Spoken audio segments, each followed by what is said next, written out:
Sixth chapter sixth sum sami secant theta by sin theta minus sin theta by cos theta equal to cot theta என்பதை நிரூபிக்கவும் சொல்லியிருக்காங்க. Right சைடில் என்ன நிரூபிக்க சொல்கிறான்னு சொல்லிட்டு பாருங்க. அதுக்கு ரிலேட்டடாக நம்ம லெஃப்ட் சைடு இருக்கிறத நம்ம மாற்ற போகிறோம். இரண்டு விகிதம் ஒரு எண்கள் இருக்குது, பை போட்ட நம்பருக்கு பைனா விகிதம். இரண்டு பின்ன எண்கள் இருக்குது, அந்த பின்ன எண்களில் நடுவில் ப்ளஸோ மைனஸோ வந்துச்சுன்னா எதை பார்க்க போகிறோம், நம்ம பகுதிகளை பார்க்க போகிறோம். பகுதிகள் ஒரே மாதிரி இருக்கா வேறு மாதிரி இருக்கா? வேற மாதிரி இருக்குது. எப்போ வேற மாதிரி இருக்கும் அப்போ என்ன பண்ணணும், இது ரெண்டுத்தையும் பெருக்கணும், ரெண்டுத்தையும் பெருக்கிட்டு குறுக்க பெருக்கணும். ரைட்? அப்போ இங்கே குறுக்க பெருக்கலாம். சீக்கன் தீட்டா வேணும்னு சொல்லலாம், சீக்கன் தீட்டா வேணும்னு சொல்லலாம்.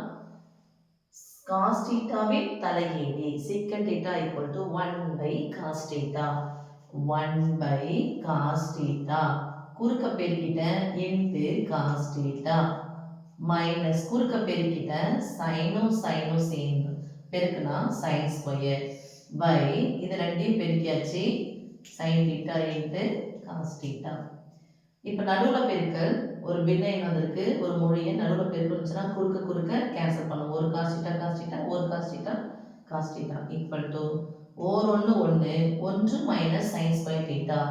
ஒன்று வந்திருக்கு, எனக்கு sine square minus sine square வந்துன்னா யார் வரல, காஸ் ஸ்கொயர் வரல. ஏன்னா எனக்கு ஃபார்முலா என்னன்னு தெரியும், என் சைன் கூட காஸ் சேர்ந்தா ஒரு மதிப்பு இருக்கு, என் சைன் கூட காசு சேர்ந்தா ஒரு மதிப்பு இருக்கு.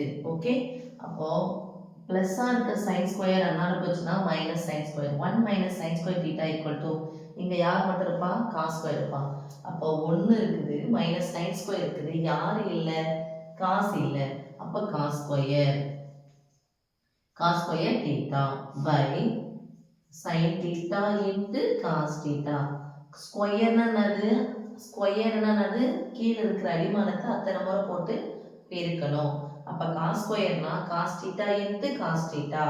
அப்போ மேலே பெருக்கல் cos theta into cos theta எழுதலாமா, இன்ட்டு காஸ் தீட்டா.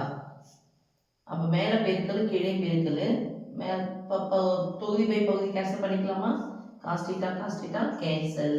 ஸோ ஆன்சர்னா சமி cos theta by sine theta. Cos theta by sine theta அப்படிங்கிறது யாரு, காட் தீட்டா. அப்போ இங்கே நம்ம கொடுத்துக்கலாம், ஏன்னா இது ஒரு 2 mark question. Equal to cos theta by sine theta equal to cot theta என்பது நிரூபிக்கப்பட்டது. இந்த ஒரு ஸ்டெப்புக்கு போட்டுட்டீங்கன்னா ஆன்சரை கொண்டாந்து முடிச்சிட்டிங்கன்னா 2 மார்க் வாங்க. ஓகே.